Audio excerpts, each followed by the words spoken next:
Les saludo en el nombre del Señor. Nuevamente, hermano, quiero expresarle el agradecimiento a aquellos hermanos que nos han estado visitando en nuestro sitio de la iglesia. Eh, Rogamos sus oraciones por nuestro ministerio, para que crezcamos en cantidad también, como también en sabiduría, para que pueda el Señor usar a estos vasos frágiles para la gloria de Cristo. Eh, Hoy he querido comentar eh, unos puntos que puse ahí en el sitio que tienen relación con las cosas que debemos saber todos los cristianos. Hoy, porque es un mundo difícil, donde muchas veces se predica un evangelio bien complicado, bien difícil, eh, pero no el evangelio de Dios. Eh, ¿Cómo poder expresar con claridad y con precisión las verdades de Dios? Solo creyendo que Jesucristo es el que hace la obra. Eh, Cuando Carlos Spurgeon, hablando con un amigo de él, un amigo se le acerca y le dice, Carlos, para que te vaya bien en tu ministerio, debes predicar eh, las 3 R's. Y él le dice, ¿cuáles son las 3 R's? Le dice, bueno, ruina, redención y regeneración. Y ese es un pequeño y gran resumen de lo que es el Evangelio de Jesucristo, y que tiene relación con los 5 puntos que salen en nuestro portal, que son alguien que sabe un poco más de teología se va a dar cuenta que son los 5 puntos del calvinismo, cosa que todo cristiano debería saber. No porque sea un defensor acérrimo de las ideas de Calvino, simplemente es porque es lo que la Biblia dice. La Biblia dice todas esas verdades que están en nuestro sitio, esos 5 puntos, y que me gustaría en breves minutos tratar de exponerlo para la gloria del Señor Jesucristo. Pero no se olvide, cuando uno quiere predicar el Evangelio de Cristo, debe predicar de la ruina, de la redención y de la regeneración. Si no hay un concepto claro de la ruina, si uno no entiende que el hombre es un ser arruinado por el pecado, nunca va a haber redención. Si uno no entiende lo que es la redención, nunca va a entender quién es la fuente de la redención: Cristo. Solo Cristo redime, solo Cristo liberta al hombre de la cautividad del pecado. Pero cuando uno dice que ha sido un arruinado, que ha sido redimido, luego está lo que es la regeneración. Y estas verdades están muy unidas, porque cuando uno está arruinado por el pecado necesita imperiosamente tener una nueva naturaleza, lo que la palabra del Señor nos dice que es la doctrina de la regeneración. Cuando Jesucristo habla con Nicodemo, le dice de que es necesario, ahí en el capítulo 3 de Juan, el Evangelio de Juan, le dice que es necesario que el cristiano, que nadie puede ver el reino de los cielos si no nace de nuevo. Nadie. Es imposible ver el reino de los cielos si uno no ha nacido de nuevo. Doctrina de la regeneración, el nuevo nacimiento. Cuando una persona ha sido libertada de la ruina del pecado, cuando uno ha sido redimido del pecado, es porque uno ha sido regenerado. Y es ese acto del cual poco se predica en los púlpitos, y se predican otras cosas, pero menos de esto. La regeneración es una doctrina maravillosa que nos dice lo grandioso que es nuestro Dios, lo poderoso que es de hacer de una materia corrupta, como nosotros, de una materia ya creada. Nótese que en el Antiguo Testamento, cuando habla en Génesis, habla de que Dios creó de ex nihilo, es decir, de la nada. Pero en el cambio, cuando Dios crea al hombre nuevo, lo crea ya desde una materia creada. Qué glorioso poder de Dios, ¿no? Cuán maravilloso es ese evento que sucede en todo cristiano. Es por eso que nosotros podemos responder a Dios. Es por eso que podemos amarle, podemos seguirle. Es porque Dios nos ha cambiado la naturaleza, y hoy podemos seguirlo a Él. La semana pasada les señalaba que un hombre muerto en sus delitos y pecados no puede escuchar la voz del Señor. Solo si el Hijo del Hombre, nuestro Señor Jesucristo, nos liberta, podremos ser libres de esa cautividad en la cual estábamos sin el Señor. Pero hoy comúnmente se predica otro evangelio realmente. Hoy la realidad es muy triste porque vemos púlpitos, vemos a predicadores, pastores, evangelistas que se alejan de la verdad, que no predican las tres R's. Y hoy solamente se predican otras tres cosas, básicamente, que son la salud, la prosperidad y la autoestima. Si ustedes se fijan, hoy es muy común eso. Hoy se predica lo que señala eso del famoso mensaje positivo de la salud. Cristo te quiere sanar. Cristo que quiere que no estés enfermo nunca. Quiere Cristo liberarte de todas tus dolencias. Cuando se habla de prosperidad, se habla de que Cristo quiere que todos sean ricos. Cristo quiere que nadie sea pobre. Inclusive hay algunos que son más osados y señalan que la pobreza es un espíritu. Qué tremenda osadía, porque el mismo apóstol Pablo dice que él había aprendido a vivir en abundancia y en escasez. En escasez uno es pobre. Es decir, uno tendría que concluir entonces que el apóstol Pablo estaba endemoniado. ¿Se da cuenta cómo se cae el argumento por su propio peso? Y por último se predica la autoestima, que eso está tan de moda en este evangelio humanista que en muchos púlpitos se predica, donde se señala que Cristo lo único que quiere hacer es hacerte feliz contigo mismo. Un error, ¿no? Cuando uno lo compara con la carta del apóstol Pablo que le habla a Timoteo y le señala las características de los hombres de los postreros tiempos, uno va concluyendo que los tiempos del Señor cada día más se acercan, porque es como una monografía del carácter de las personas de los últimos tiempos, y aún más de aquellos que van a la iglesia, aquellos que están todavía cautivos en sus delitos y pecados. Ojalá que el Señor eh, nos dé la capacidad, por su poder y su fuerza y su gloria, de conocerle a Él. El verdadero evangelio de hoy es un evangelio muy poco popular, porque significa demanda, significa negarse a uno mismo, como dice en Lucas 9:23, eh, significa tomar la cruz, su cruz, la cruz de uno, es decir, estar dispuesto a morir inclusive por el Señor y seguirlo, negarse a uno mismo, dejar todo atrás por el seguir al Señor, totalmente contrario a lo que hoy escuchamos, ¿no? Eh, el verdadero evangelio muchas veces es impopular. A mí me llama mucho la atención y me asusta inclusive muchas veces pensar de que un cristiano vaya a la iglesia y vuelva como si nada a la casa.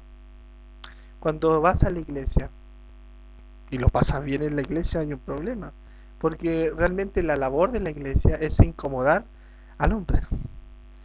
La labor del evangelio es denunciar el pecado, mover los cimientos de la autoestima, del orgullo, de la vanidad, de la corrupción que habita en nosotros, aún después de regenerados. Por eso es importante de que toda persona que vaya a la iglesia debe ser removido en sus cimientos de autocomplacencia, en los cimientos que uno va levantando para poder acomodar la revelación bíblica de acuerdo a cómo uno la concibe. Los 5 puntos que señalé en el portal que tienen que ver con lo que todo cristiano debe saber, yo me acuerdo que el primero era elección conforme, perdón,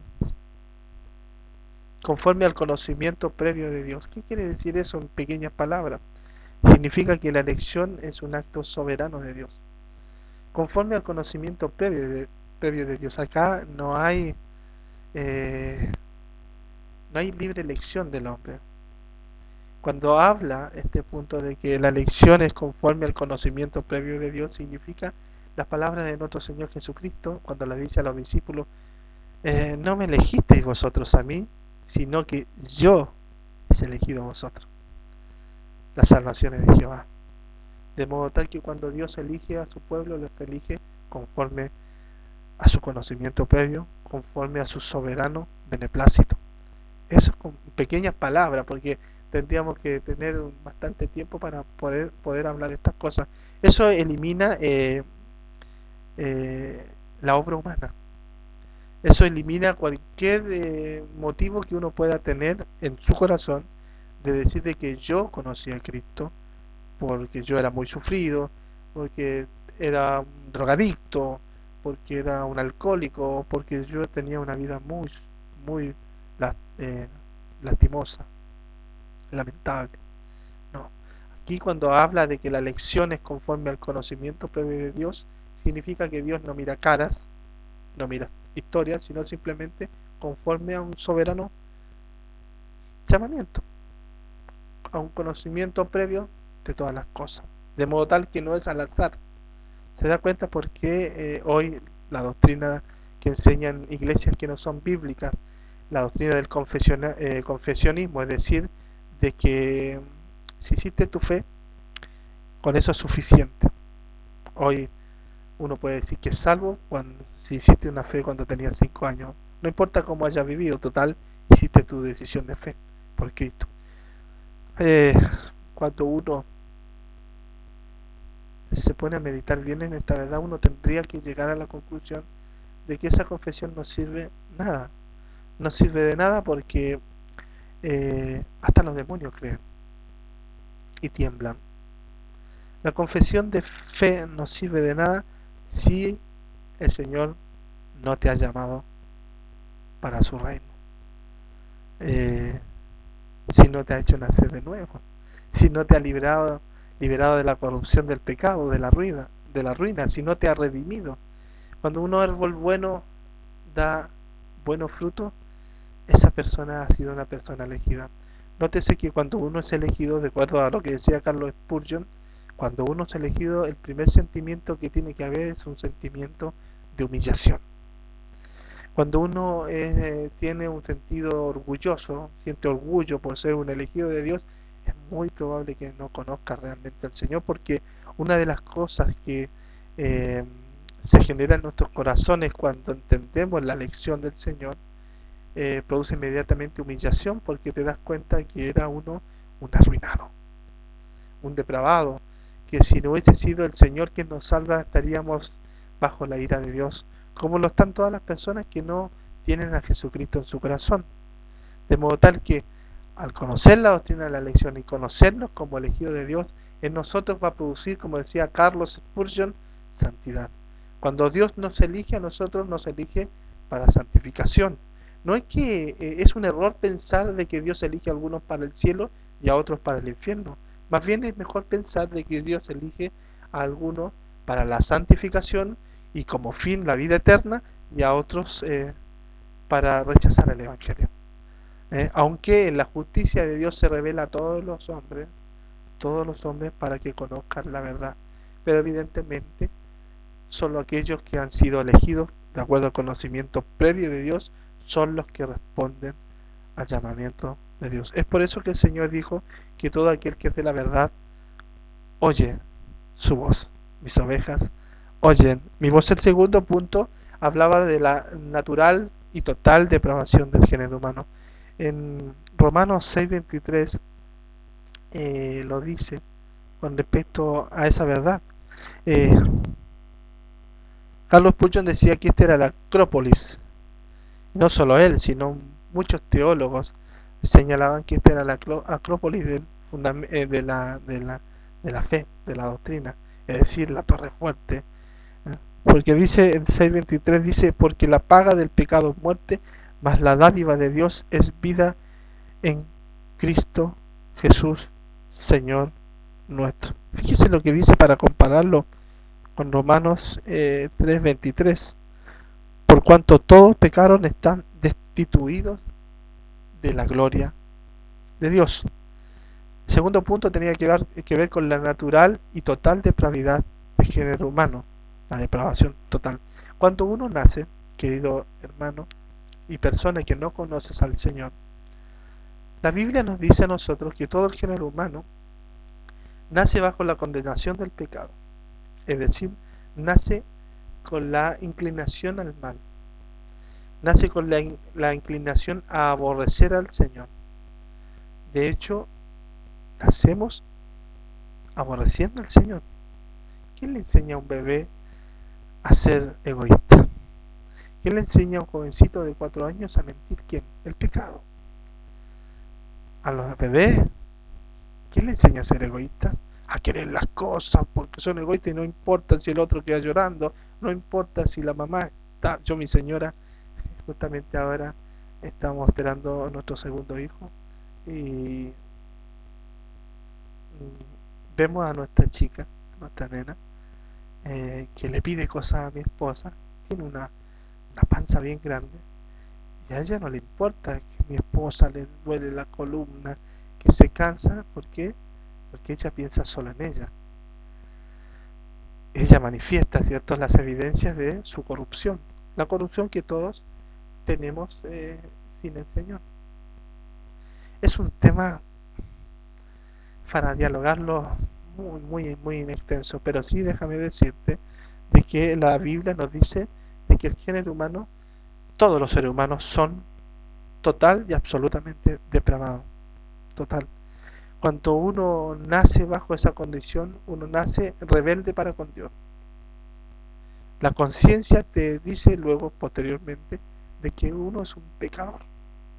El hombre se pervierte, va pecando cada vez más y va haciendo manifiesto lo que hay en su corazón, producto de la caída, producto de vivir bajo de ese yugo que es el pecado.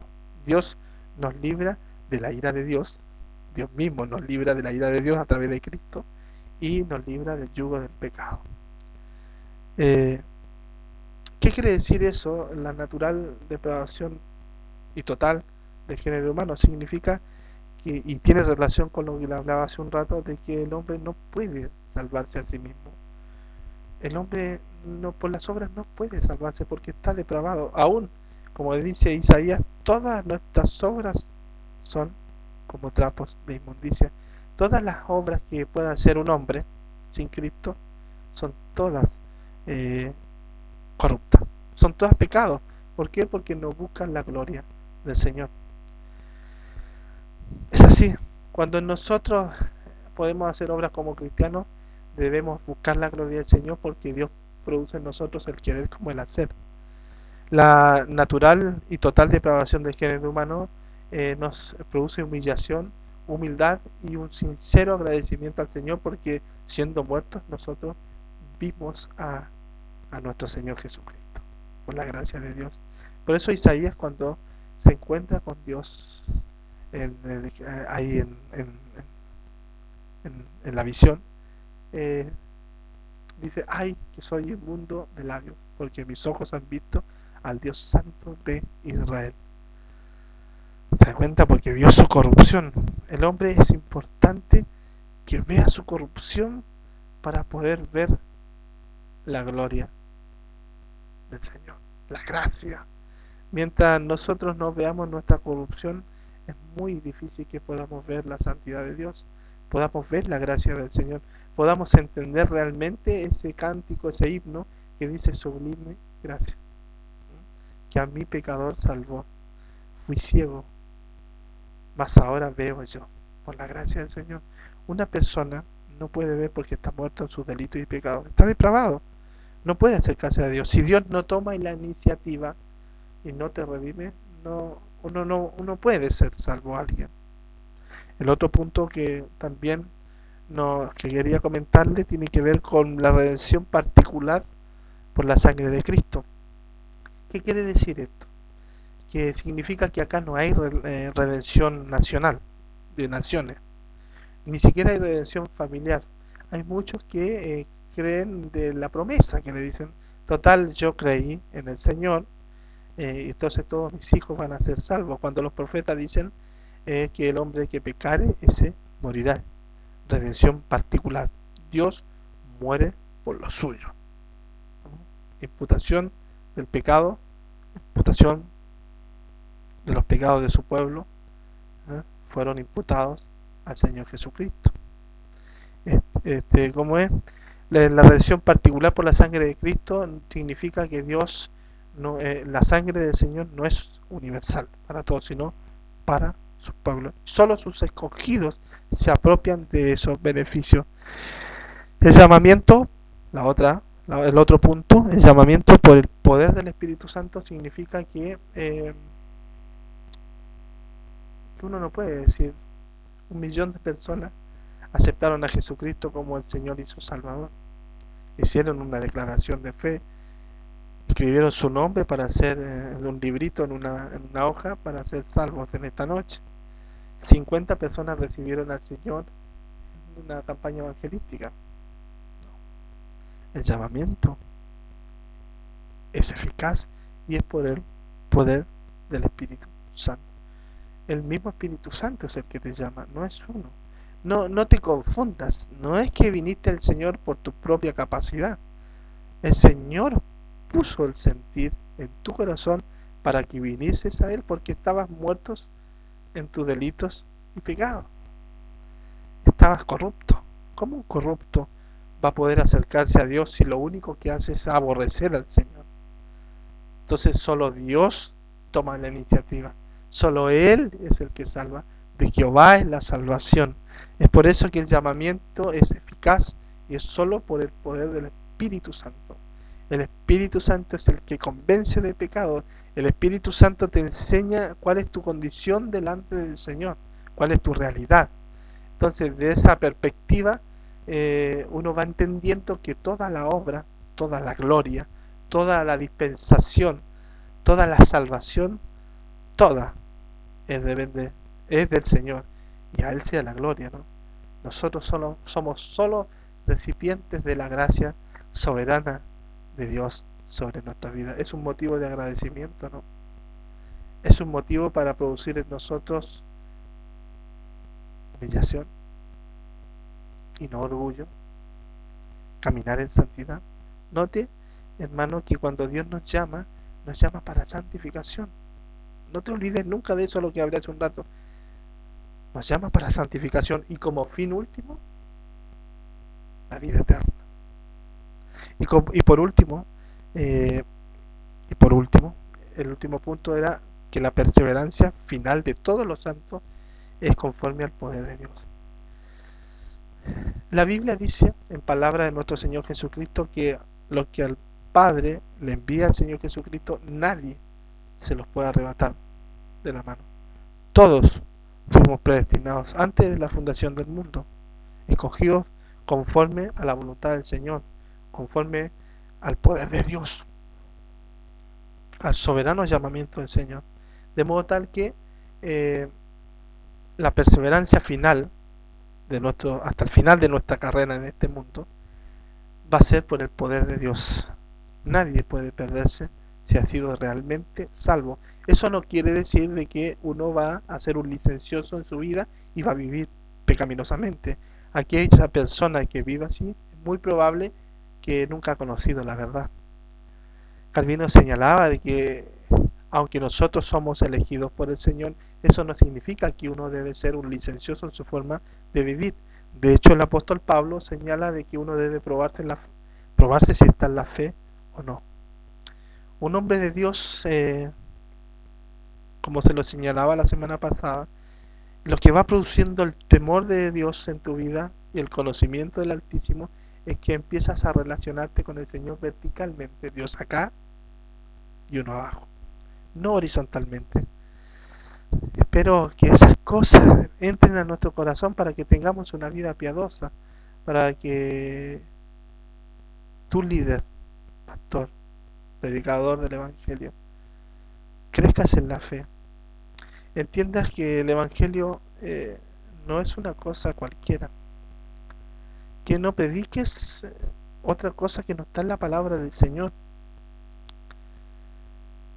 que no manipules a las personas para llevar a cabo un propósito individual y no la gloria de Cristo. Y aún así, para llevar al mundo para la gloria del Señor, ni aún así uno tiene que manipular, sino ocupar el Evangelio de Jesucristo. Hermano, es importante hoy tomar en cuenta estas verdades que nos dice la palabra del Señor. Predicar el Evangelio como ha sido dado una vez y para siempre. De hecho, la Biblia nos señala que es la palabra de Dios, amigo que me estás escuchando, que aquellos que predican otro Evangelio son anatemas, son malditos. Si no estás predicando un Evangelio bíblico, si estás predicando cosas que no dicen en la Biblia, si estás predicando salud, si estás predicando prosperidad económica, si estás predicando autoestima, no estás predicando el Evangelio de Cristo. ¿Quién te dijo? ¿Dónde sale en la Biblia que Dios te promete salud? Hay hermanos en la Biblia que dicen que estuvieron a punto de morir.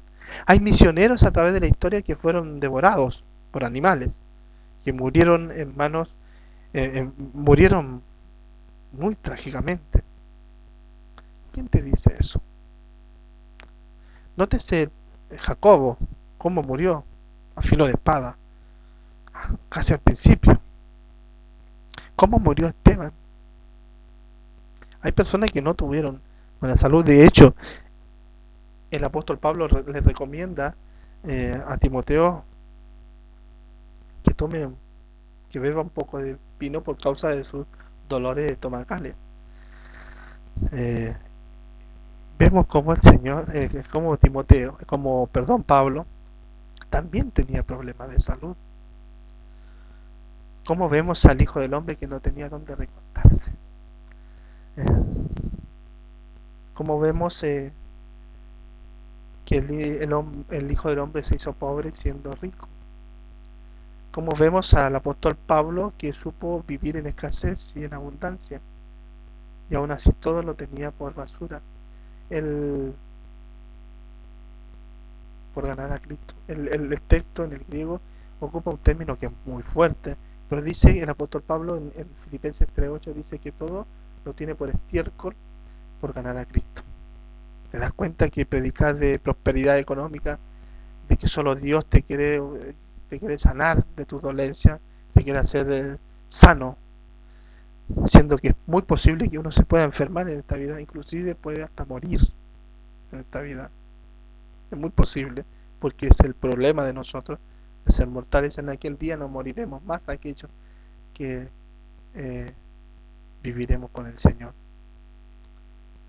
Pero mientras estamos en este cuerpo, estamos sujetos, ¿cierto?, a esto débil. Vivimos en un mundo caído, donde hay enfermedades, donde por a veces motivo Dios puede intervenir de acuerdo a su soberana providencia, su soberano beneplácito en nuestro favor, pero como también no puede hacerlo, de acuerdo también a su soberana voluntad. ¿Y cómo se puede predicar hoy día autoestima? ¿Cómo uno puede predicar que Cristo lo único que quiere hacerte es hacerte feliz contigo mismo? Cuando uno va a las librerías cristianas, cuando uno ve cómo estos predicadores recomiendan sus propios libros de autoestima, el problema no es la autoestima, amigo, hermano. El problema del hombre es el pecado. Es el pecado. Fíjense, le voy a poner un ejemplo para que usted se dé cuenta cuál es el problema del pecado. Los homosexuales, por ejemplo. Los homosexuales cuando pecan, porque ellos pecan, están en contra de la palabra de Dios.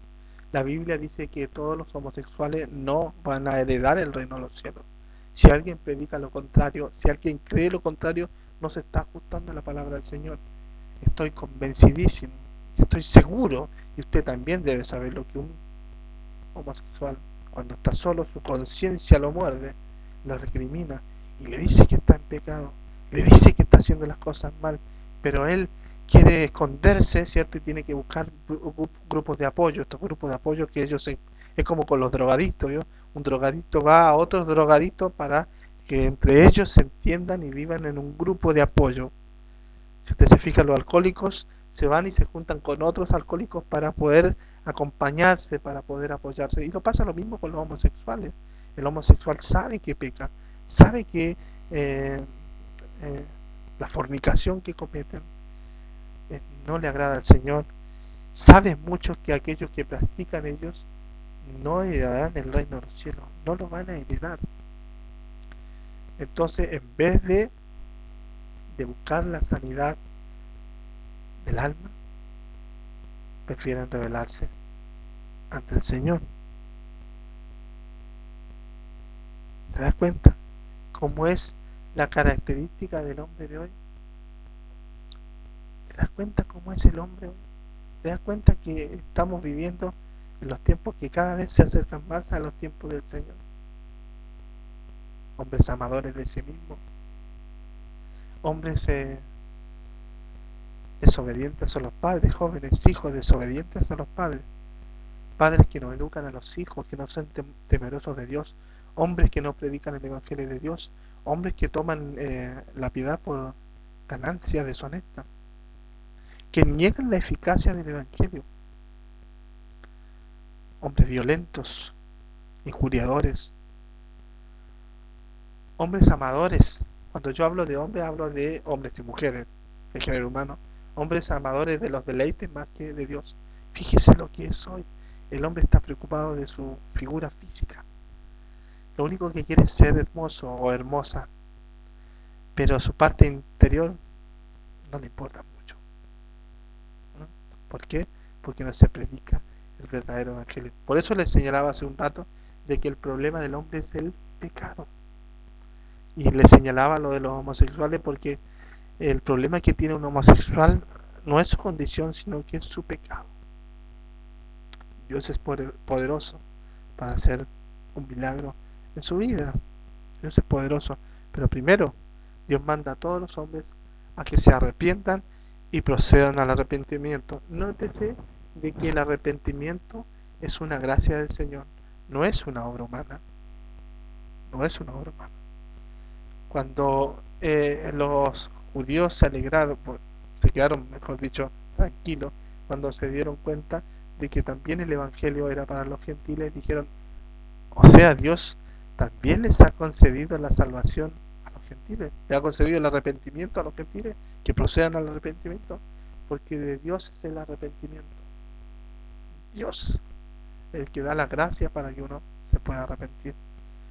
Y así puede pasar con un homicida, con un homosexual, puede pasar con un alcohólico, con un drogadicto, de los cuales muchos de los que han sido rescatados de esa cautividad hoy pueden levantar manos santas. Hermanos míos, espero que, que esto que has escuchado te haya bendecido, te haya ayudado a comprender un poco más de la palabra del Señor. Espero que en otra oportunidad podamos seguir charlando sobre este tema y podamos seguir exponiendo algunas verdades bíblicas. Que el Señor te bendiga, que puedas cada día conformarte a la imagen de Cristo, hermano. Que puedas crecer en la gracia y que prediques el Evangelio de Jesucristo, hombre de Dios. El Evangelio sencillo, como decía Spurgeon, y que en él se glorifique Cristo. Sumérgete en la palabra del Señor, predícala tal como fue dada una vez y para siempre. Una vez y para siempre. No otro evangelio. No importa que la gente te trate impopularmente, porque el evangelio es impopular, porque el hombre quiere escuchar lo que sus oídos y su vientre quiere escuchar. Pero por eso es la labor de la iglesia, incomodar al hombre y enseñarle su depravación, incomodar su estilo de vida, que muchas veces y generalmente es antibíblico. Que Dios te bendiga, que puedas tener un hogar cristocéntrico, si tienes esposa e hijos, que puedas glorificar al Señor Jesucristo en tu trabajo, que puedas glorificar al Señor Jesucristo amando a tu esposa, obedeciendo los mandatos del Señor instruyendo a tus hijos en el temor de Dios, no dejando que otros destruyan a tus hijos. Dios, aquel que le ha dado el don de la fecundidad, es un deber de todo padre educar a sus hijos para la gloria de Jesucristo. No culpes a Dios si no te preocupaste nunca de educar a tus hijos. Es tu labor. ¿Mm? Lo que el hombre sembrare, eso cosechará. Que el Señor te bendiga.